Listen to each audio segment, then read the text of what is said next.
You found the skeleton. How would you tell people that this happened? You personally, how would you decide? Well, interesting question. I don't know. I'd have to do some research on this.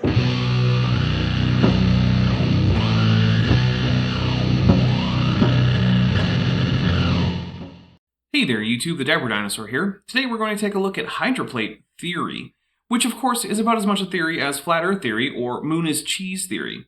Now this is the pet project of Walt Brown of the Center for Scientific Creation. Why haven't you heard of that organization? Well, because it's mostly irrelevant even to creationism, never mind science. Walt Brown's claims to fame include that he came up with possibly the least accepted idea in modern creationism, hydroplate theory, and that he was on a committee in 1998 to review Arizona school's science curricula, where he failed to get the committee to drop evolution from the science standards. Hydroplate is the underdog in creationism in a fight against catastrophic plate tectonics, which is the model used by virtually everyone who isn't brown and who has some letters after their name that they think shield them from being known as pseudoscientists, even though they're young Earth creationists, making them pseudoscientists. Anyway, we're not here to listen to Doc Brown. Instead, Brian Nickel has a YouTube channel with literally nothing but videos explaining hydroplate theory. And since video responses and critiques is the basic format for the show, let's take a look. Brian, you're up. Hello, I'm Brian Nickel, and today I will be covering the basic concepts of Dr. Walt Brown's hydroplate theory. Hello, Brian. I'm Dapper. I'm here to see just how wrong this is, but it's nice to see from your slide that you seem to actually be affiliated with the Center for Scientific Creation, rather than just being a fan. That means that these videos are probably approved by Doc Brown. I say basics, which may imply we can cover this quickly. Unfortunately, I found that brevity only leads to misunderstanding, so I'll explain in depth as much as possible to ensure the basics are not simply covered, but that the foundational supporting evidence and science is understood. That is important, because you're currently engaged in an effort to overturn basically all of science. You're going to need some pretty in-depth knowledge to do that. First, let's cover the flood passage recorded in the Bible. It is an account which many find hard to believe, and for good reason. Because nothing about it makes sense if you think about it as literal history for more than about 30 seconds? Most have not studied the passage closely, and fewer still have established a working explanation which correlates what we see today with what Genesis says occurred. It's not that few have come up with a working explanation. It's that no one has ever come up with a working explanation, because all of them do not work. The flood is precluded by sedimentology, thermodynamics, nuclear physics, biology, paleontology, radiology, etc. Without essentially infinite miracles to fall back on, there simply is no hope for the flood. But I'm sure you're about to give us your best go at why, no, in fact, the flood is very reasonable and did happen. The flood seems impossible under the light of casual observation, which leads most to conclude it was not global or is pure myth. Yup. We'll briefly discuss the text and context of the flood in Genesis, and we'll then look at Walt Brown's hydroplate theory, which I've found to be by far the most scientifically in-depth explanation of what truly was a cataclysm, or in the Greek katakludzo, which is the very word Peter uses in 2 Peter to describe the Genesis flood as a cosmos or worldwide event. See, the thing is though that I don't care what the Bible says about the flood.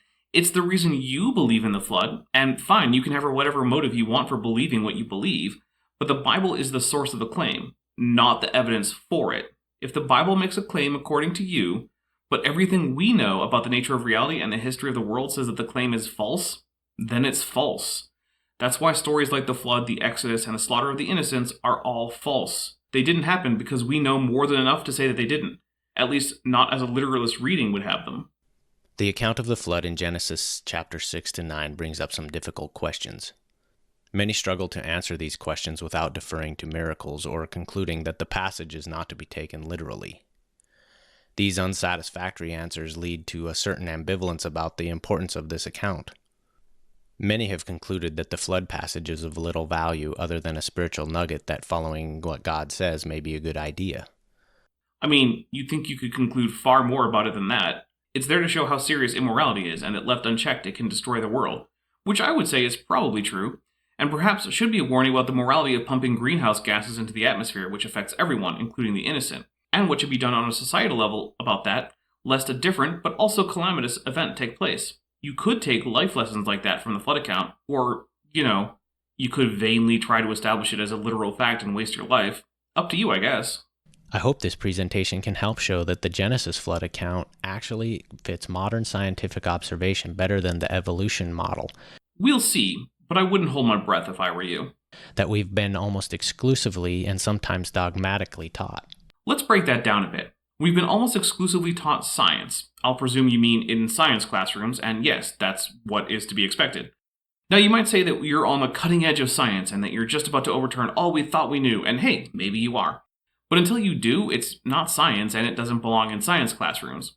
Kids need to be taught the basics of science as we currently understand them. That is, the parts that are well supported and without going into depth that would confuse them. So that includes the great age of the Earth, universal common ancestry, the even greater age of the universe, the globe shape of the Earth, etc. It absolutely does not include long-refuted ideas like a global flood, special creation, or the flat Earth. As for them being taught dogmatically, no, they're taught as science, which is what they are. Science is always open to investigation and change, unlike dogma.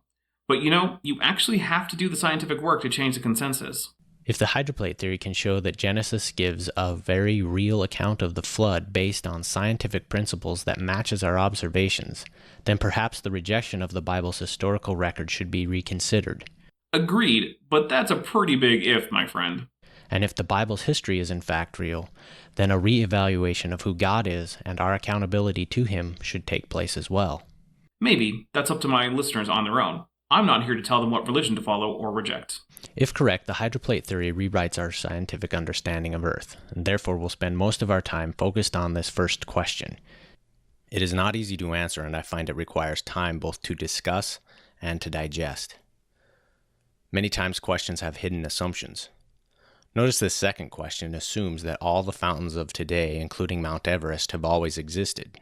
No, not always, but we know that Mount Everest started forming about 60 million years ago, and we know that because of things like its uplift rate, the rate at which the Indian plate is moving into the Asian plate, the deformation of the rock in the mountain, etc. In fact, that's a pretty short time. Many mountains are much older. If you want to say that Mount Everest is much younger than that, fewer than 5,000 years old, you have your work and your math cut out for you. Unless you bring that math and the work, the only reasonable conclusion is that if the claim is that there was a flood 4,400 years ago or so, that all the things older than that were there before it and persisted through it. I know that's not your claim, but you can see why it's the basic assumption that is reasonable on the part of, anyone who knows anything about mountains, or just reality in general. Other questions seem to demand a miracle. 40 days and nights of Geshem rain or heavy downpour rain has never been observed. Either this did not happen, was a miracle, or we incorrectly assume that today's hydrodynamic cycle is the source and don't fully understand the real mechanism behind all this rain. Honestly, of all the problems with the flood, the 40 days of rain is the least of them. Compared to the suggestion that Mount Everest formed during the flood, currently the mountain is 8.8 kilometers high and grows at about 4 millimeters a year. So if we assume that the slow growth has been constant since the flood, since, we don't have any historical or archaeological evidence of it growing rapidly when humans were observing it, it was 17.6 meters shorter, that is, 8,831.3 meters after the flood. According to answers in Genesis, the flood lasted 371 days. So that means that apparently Everest had an average growth rate of 23.8 meters per day. That's almost a meter per hour. Mountains growing at a meter per hour seems like a more extreme problem than just it rained a lot for over a month. In fact, I personally am willing to just spot creationist the rain. I don't need an explanation. I'm not a meteorologist. Take it up with Maddie from Science Side Up. She's working on her meteorology degree. The next two questions are more readily answered once the assumptions hidden in question number 2 are exposed. We too often assume that what we see today existed during Noah's day. No, we frequently know for a fact that what we see today is older than the reported time of the flood, both in terms of history, in that history goes back to before the alleged flood, and in terms of physical objects that can't physically have formed as recently as 4,400 years ago. For example, El Capitan mountain in Texas is basically a mountain made of reef materials such as calcareous sponges and encrusting algae. There's a maximum growth rate and deposition rate for such formations, and just this mountain would take longer to form than the alleged age of the Earth according to creationists. Similarly, there are older living organisms, such as some bristlecone pines and quaking aspen stands, that are currently alive and have been since before the alleged flood. The most famous bristlecone pine, Methuselah, was already in its 5th century of life when the flood was supposed to happen, and it's still around now. And you can pretend that dendrochronology isn't reliable, but when it errs, it tends to err on the side of underestimating age, not overestimating age. So that just makes things worse. That's the thing. Just plainly observable reality means that just the basic there was a global flood idea is precluded. Never mind all the crazy stuff we're about to get into. Because most fail to identify assumptions, It becomes attractive to reinterpret the most natural reading of Genesis into something less than what it claims, thereby making it more believable to our minds. And, something physically possible. But I guess since we're okay with invoking actual miracles, we don't need things to be physically possible. But at that point, you can't really use the flood as evidence for your ideas. See, the thing is, it's fine to invoke miracles if you want, and I can't tell you there wasn't a miracle, as I can't test that. But if you want people to believe you, you need to actually give them reasons that they can somehow assess. For example, if you had airtight arguments outside of the miracles that show that the early chapters of Genesis were of logical necessity reliable, then the miracle option becomes very easy to believe. But good luck with that. As it stands, miracles are always less likely than natural phenomena as an explanation simply because we see natural phenomena many times a day, but we don't see many miracles, if any at all. This means that the default answer to the question, should a miracle be used to explain this, is no. And in science, the answer is always no, because science doesn't bother itself with unique, untestable events. So even if there had been a miracle-laden flood that left no evidence whatsoever and gave every appearance of being impossible as recorded if taken literally, the scientific position should be to ignore it and continue as if it never happened, because evidently it did not, and that's what matters in science. The evidence. It is certainly much easier to reword a Bible passage than to rethink everything you have come to assume is correct. What? No, it's not. How do I even go about doing that? I would have to, become in charge of, the Masoretic text, the Septuagint, the Peshitta, and the Samaritan Torah. How on earth would I do that? Why would I do that? There isn't a king of Genesis, or even of each of the four main ancient textual traditions. I guess I could reword a translation if I were on the translation committee, but even then I'd have to be some kind of dictator over the committee. Normally it's atheists who badly misunderstand how the text of the Bible works. Glad to see Christians too often have no idea what's going on with it. Maybe you should have just said reinterpret, since that would make sense. So does the local flood idea really fit the context? I don't care. Interpret it however you want. I'm going to skip until you finish giving your reasons it does not, since this video is titled Hydroplate Theory Overview Part 1, and there's no reason to have such a series unless your answer is no. Sometimes it is difficult to see alternative possibilities when we have been told what to think instead of how to think critically. You mean like when you've been told that a young Earth and a global flood must be true no matter what the evidence says? Let's just read from the submission guidelines at the Answers Research Journal, shall we? Quote, papers can be in any relevant field of science, theology, history, or social science, but they must be from a young Earth and young universe perspective, end quote. You know what that is? It's conclusion first, evidence second thinking. That's the opposite of critical thinking and the opposite of science. That's the kind of thing that gets you kicked out of academia, because it leads directly to lying about the evidence, which is something young Earth creationists do routinely, as I've documented on this channel for years now. So let's not get all high and mighty about how the creationists are the iconoclastic rebels like the modern-day heliocentrists fighting the dumb geocentrists. What the heliocentrists had on their side was better predictions, simpler math, and better observations. What the creationists have on their side is what the geocentrists had. A dogmatic assertion that traditional beliefs were better simply on the grounds that they're traditional. Creationists, you're not the rebellion fighting the evil galactic empire. You're the imperial remnant that's been cordoned off by the New Republic in Legends. Let's begin to answer the fifth question. Where did the floodwaters go? Realize our oceans today cover 70% of Earth's surface, and the average basin depth is 12,000 feet. So the volume of water we have right now is plenty to cover Earth's surface. No, it's not. If it were, it would. You can say, well, if the Earth's surface were different, which, okay, fine, sure, but it's not. And if you want to say it was different enough to allow for this, you've got your work cut out for you.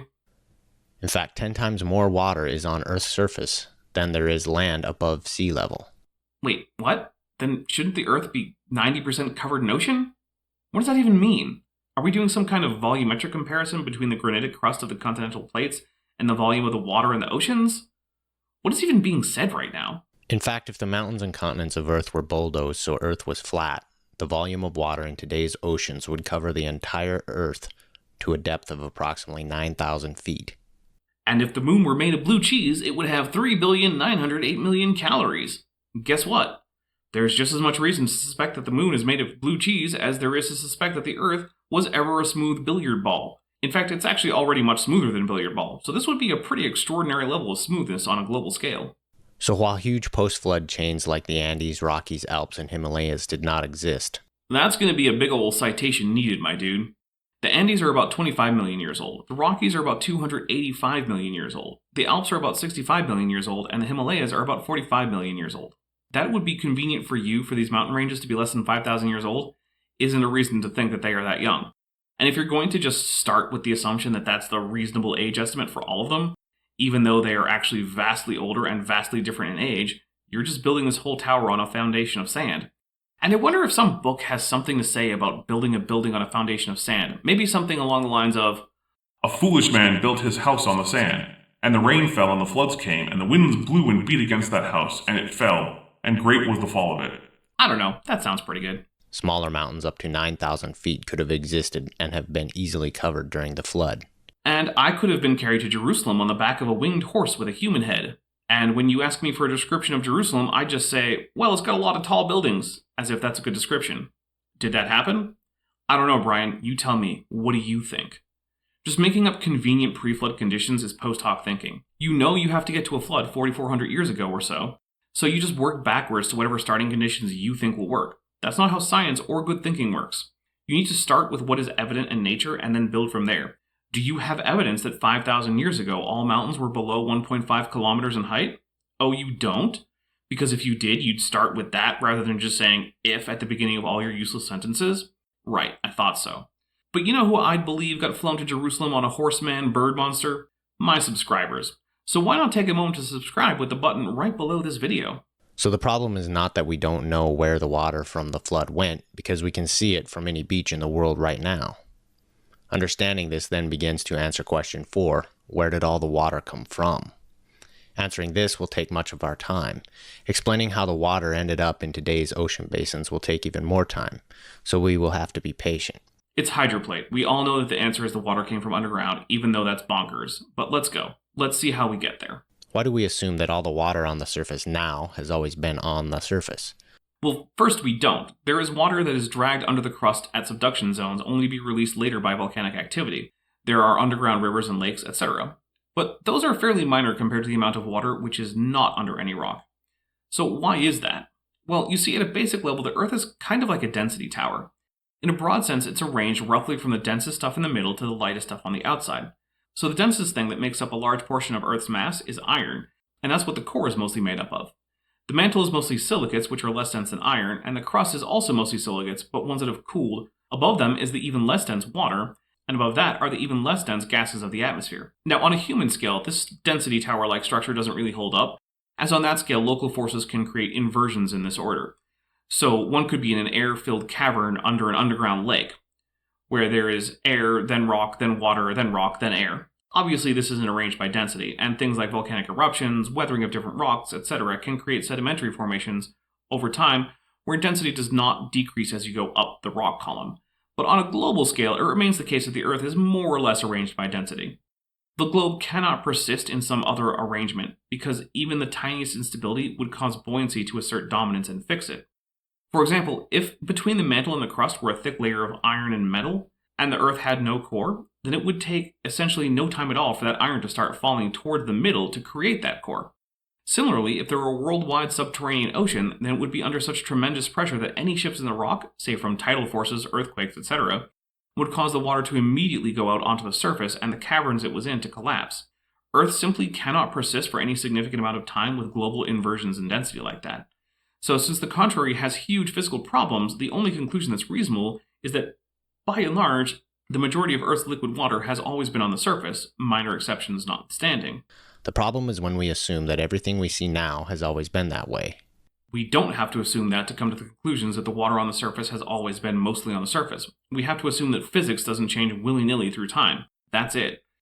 That's also, one of the basic assumptions of science, that nature is consistent in the rules it obeys through time and across space. Just the basic ideas of science lead to the conclusion that, as long as Earth has had appreciable water, that water has been mostly at or near the surface.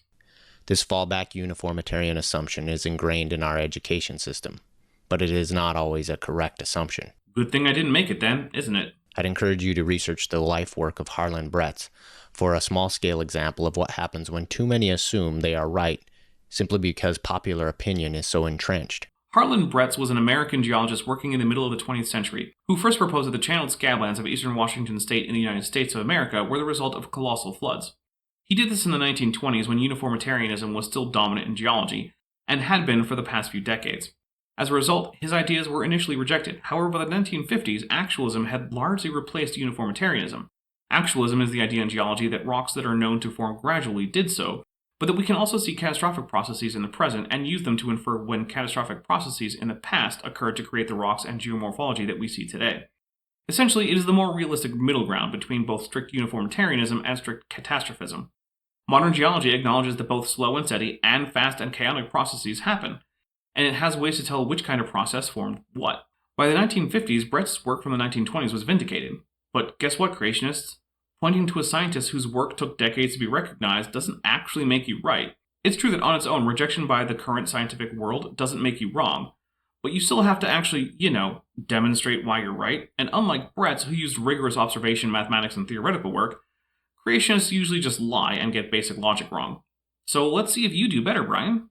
When someone asks how Mount Everest could have been covered by the flood, ask them why they assume Everest, and all other mountain ranges for that matter, were present at the time. Holy crap, dude, we've been over this. Every bit of evidence points to them being way older than 5,000 years. If you want to claim they're not, it's not just an assumption that they were. Everything about them, from how the sediment folded, the radiometric dating, to the rate the processes that we can currently see building them go, indicate that dating any of these ranges at the absurdly young age of less than 5,000 years is batshit crazy. It's on you to show why it's not simply to say, well, if they're young, that works for me. Great, if I had $8 million, that would be great for me too. But guess what? That doesn't put money in my bank account. Do the work to show why these mountains aren't as old as everyone knows them to be, otherwise you're going to have to contend with the fact that they are. And if that falsifies Noah's flood, then it's time for a new theology. Hydroplate theory makes few assumptions, but if you take time to understand it, you'll see it provides excellent answers to these and dozens of other questions. Does it? Because so far, you, who are trying to explain it in this very video, haven't even begun to start giving us any explanations. And everything has come down to, well, the flood is plausible if I just assume that reality is whatever would be convenient for me. And guess what? You don't get to assume that. This is a cross-section of Earth's present state. Yeah, nice and arranged by density at this level of resolution. Neato. No one has ever dug down to see this, and you'll see why we can't dig to the center of the Earth later.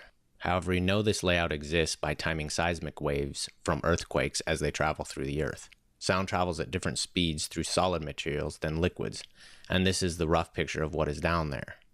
There is a thin crust which sits on top of an 1,800-mile thick solid mantle.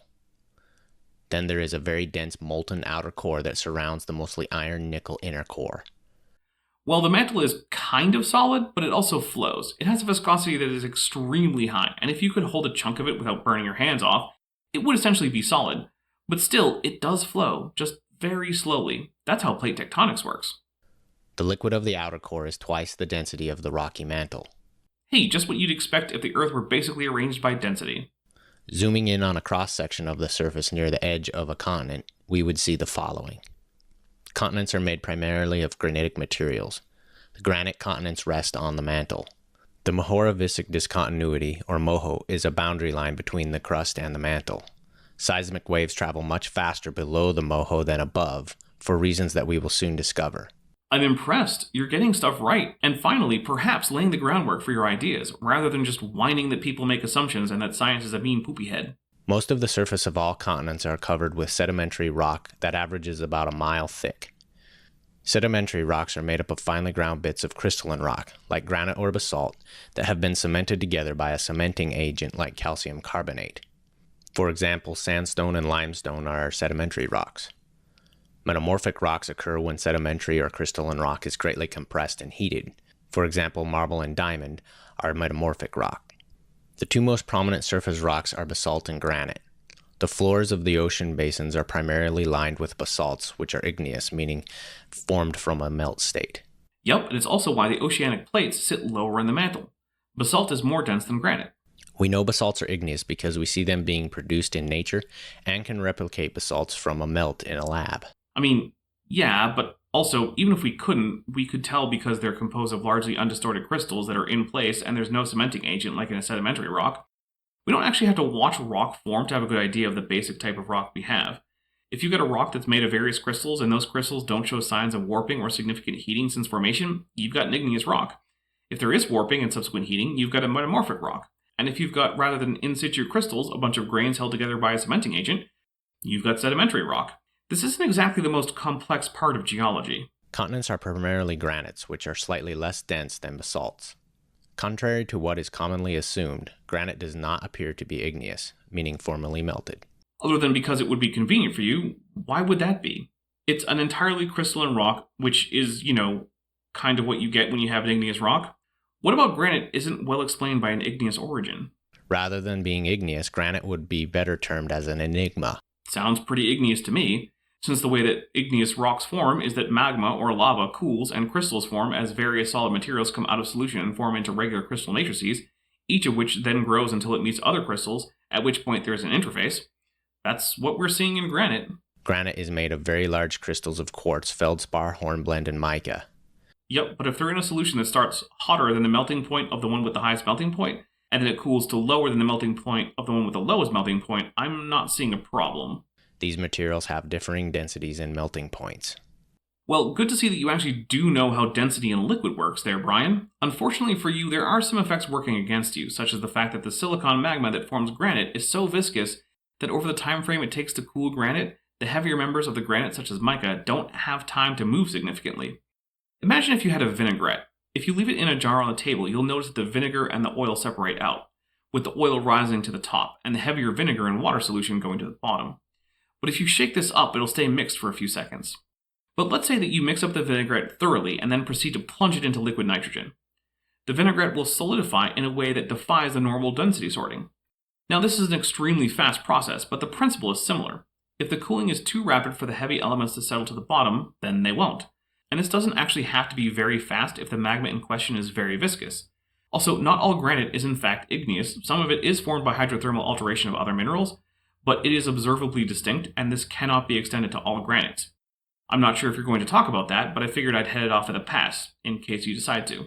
If granite was molten for millions of years and slowly cooled as assumed, the differing liquid mineral densities would naturally self-sort due to gravity, just like oil and water. The result would be a layered cake pattern, not the large interlocked crystalline patterns that we see today. If the magma could flow fast enough. No one has ever reproduced large-grain granites seen in nature. The inability of humans to make something that is found in nature is not any indication of how it was made. If in the future humans gain the ability to artificially produce granite, will that suddenly mean that granite was what geologists said it was all along?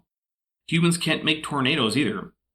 That doesn't make them the vengeful smitings of an angry god about to collect sinners into his hands. Besides, we all know that tornadoes are actually from the Q continuum. He's back!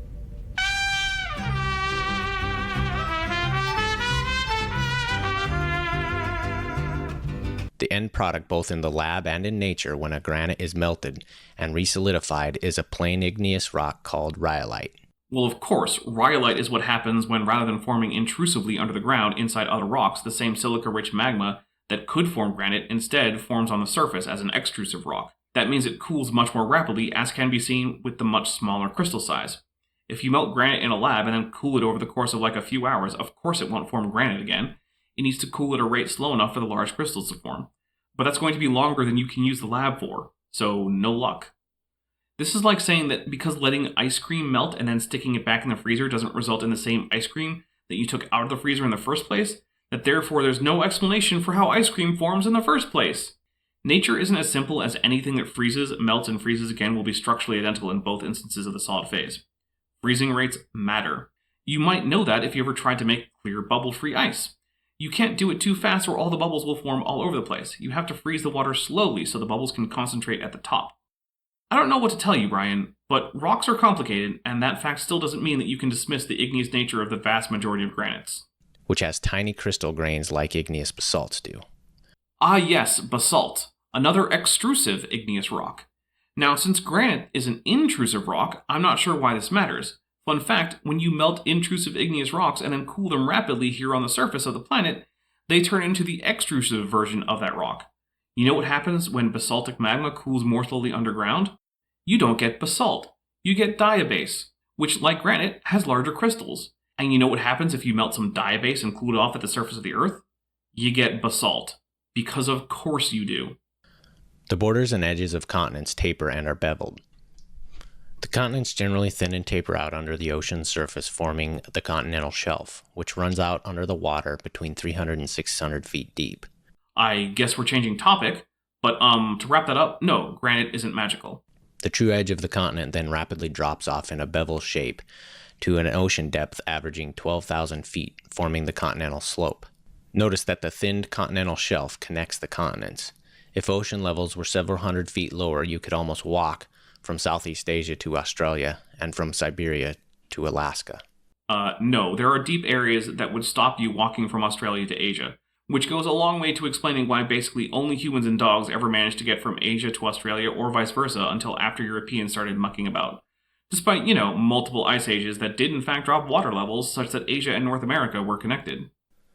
If this were the case after the flood, while much of the flood waters remained trapped on the continents, there was a good reason behind God's direction for survivors of the flood to spread out as they increased in population. Even your map doesn't show the actual land bridge between Asia and Australia, man. Come on. Don't discredit yourself on screen in your own video. But also, what the heck is trapping the water on the continents? Continents aren't exactly well known for their ability to hold an ocean's worth of liquid water, or, they'd be doing that. And if they did, but then it rushed off, we'd see channeled scablands like we see in Washington all over the place, but we don't. We see that almost nowhere. Ironically, we see it on Mars too, but somehow I don't think Mars was the globe that flooded in the Noah story, unless some really big parts of the story were omitted. This also may explain why in Genesis 9, Nimrod and those who settled on the plain of Shinar, in today's Iraq, were quickly confused by God with differing languages and thereby forced to spread out. I'm sorry, so are you saying that they settled in Shinar because the ocean levels were low? Why would that make them settle in one place? I fail to see the connection here. But also, remember when this was about the flood and not Nimrod? Pepperidge Farms remembers. This also explains why the origin of all language is tracked back to this region. Oh well, that's cool, except that the origin of all language is not tracked back to that region, or any region for that matter. Proto-world is a fun hypothesis that would unite all human languages to a single hypothetical ancestor language, which would have to have been spoken somewhere. But guess what? There isn't enough evidence to say that there even was such a thing, never mind where it would have been spoken. As it stands now, language families, traced back as far as they can go, don't all converge geographically on Mesopotamia. For instance, the speakers of Proto-Indo-European, the ancestor language of languages like English, Greek, Farsi, and Hindi, lived around the Black Sea. The speakers of Proto-Sino-Tibetan, the ancestor of languages such as Vietnamese, Mandarin, and Tibetan, came from around the Yellow River Basin. In fact, of the world's language families, really only the Afro-Asiatic languages like Egyptian, Arabic, Hebrew, Somali, Tuareg, Hausa, and Berber could reasonably be located in Mesopotamia. Which is curious given that this origin of language stories comes from an Afro-Asiatic book, almost like it was being written in a Semitic context with little wider knowledge of the linguistic landscape of the world, and so perhaps shouldn't be taken seriously as a simple, literal, and sober account of human history. About 2 generations after Babel, the earth was divided in the day of Peleg in Genesis chapter 10. I've yet to hear anyone really explain for sure what that even means. I wonder if you'll do it. Peleg's name is a root for many words today concerning water, like archipelago or bath pelagic. Oh boy, where to even start? So let's take a look at this Greek. It is indeed true that pelagos means sea in ancient Greek, and no one really knows where that word comes from. Greek is an Indo-European language, but this word seems to be a novel invention there. The basic root in Indo-European for sea or ocean is mer, which we can see in the Latin word mare. Peleg in Hebrew is from the tricontinental root plg, meaning divide, especially by digging a furrow. It has cognates in other Semitic languages, such as Arabic, where the cognate means gap or crack, Tigrinya, where it means narrow pass, gorge, or riverbed, Phoenician, where it means a district, that is a place divided for a purpose in a city. In Akkadian, it means a fencing or a region, and the water connection comes up in another use in Akkadian as well as in Ugaritic, where in Akkadian it means canal, and in Ugaritic it means a stream. But you can see that clearly the basic use here is that the root means to divide, especially by cleaving or digging a furrow. The water-based meanings flow from the fact that such a cleaving may then have water flow through it. How this is supposed to be related to the Greek word for ocean simply because they happen to sound similar is beyond me. The fact that the PLG root has some secondary uses to mean small stream of water, especially one created by humans, is completely insufficient to show an etymological link to the Greek word for ocean or sea. Finally, that last claim that you didn't say out loud, but that's up on your slide, that Peleg means small river in English, seems weird, and I couldn't find an English dictionary listing it. Turns out it's just copied from the Wikipedia page for the biblical character Peleg. It's a single sentence with no citation in the 2-sentence section, popularity of the name. That's it. Great source there, Brian. This lends credence to the idea that the Earth was literally divided by rising ocean levels that separated the continents in the days of Peleg. Are you sure it lends credence? Are you sure it doesn't, do nothing? Because the fact that a Greek word sounds kind of like a Hebrew word with a different meaning doesn't really, mean anything of wider significance, besides that sometimes two languages have words that sound similar. The Arabic word ball means mind, and it sounds like the English word ball. So maybe that means that it was really an Arabic genius that invented ball-based sports like football, baseball, and basketball. Or maybe it's just a coincidence. I don't know. Who can say? I'll now give a brief general summary of how Earth formed from an evolutionary view. Oh, okay. You're not even going to try to substantiate anything we've heard from the previous 15 minutes of your video. Yeah, that makes sense. Sure, let's hear what I'm sure won't be a strawman version of what science has to say about the formation of the Earth. There are actually many differing views, but the following appears to be the most popular today. Supposedly 4.5 billion years ago, asteroids gravitationally collapsed into each other, and the energy released from these impacts produced a molten liquid Earth, which remained molten for millions of years. So far, so good. As accretion ceased, the surface eventually cooled and formed a solid crust. But as we just covered, a granite crust could not have originated from a previously molten condition. No, you didn't cover it, you asserted it. Granite absolutely does result from liquid magma, and even if you want to complain that some of the primordial solid surface of the Earth should be rhyolite, not granite, then okay. I don't know who's claiming that the granite core of the continental plates of today has to go back to the first solid surface of the Earth. Such rock is basically all gone anyway, having long since been subducted and ground away by erosion. And no lab has ever been able to replicate granite from a molten state. Tell you what, you let me know the next time you find a lab with an opening for a few millennia that we can book. Then we can look into it. Till then, this is nothing more interesting than pointing out that you can't grow a 2,000-year-old redwood in a lab from a seedling. But with that absurd standard, I think it's time to take a break from this nonsense. I hope you enjoyed the video, and if so, why not give it a like? And if you didn't, give it a dislike and tell me why in the comments. Either way, I hope you subscribe and turn on all notifications so you're always notified when I have new content. I'm the Dapper Dinosaur. Thanks for watching, but before you go, I just want to say a special thank you to my channel members and my patrons, especially those pledging $20 or above. Bob Knob, Work in Progress, Bent Hovend, Tapioca Weasel, Denny5252, Ian Chen, Landon Knoll, Mabdy Babdy, San, Sphincter of Doom, The Venerable Veed, Eleran Teller, and Pat L. Dennis. As you probably know, YouTube is a very volatile platform, and from month to month my income on the channel can swing wildly. But the people you see on screen are directly supporting so that I don't have to worry too much about that, and the channel can keep going as it is, and perhaps even improving. If you'd like to join this team, there are links below to join the channel or in the description to join the Patreon. The Patreon starts as low as $1 a month, and the channel memberships start as low as $1.99 a month. On Patreon, you can even get a discount for pledging annually. If you do decide to pledge, you'll get access to an exclusive Discord server just for channel supporters, as well as early access to all of my pre-recorded videos, often up to 2 months in advance. Higher tiers will unlock even better perks. Now, if an annual or monthly pledge isn't right for you, but you still want to support the channel, there is a merch store down in the description, as well as an Amazon wishlist, just for me. And if financial support isn't something you can or want to do, then if you still want to help out the channel, please just like and share these videos and make sure you comment on them. It really helps the channel out. Thanks again for watching.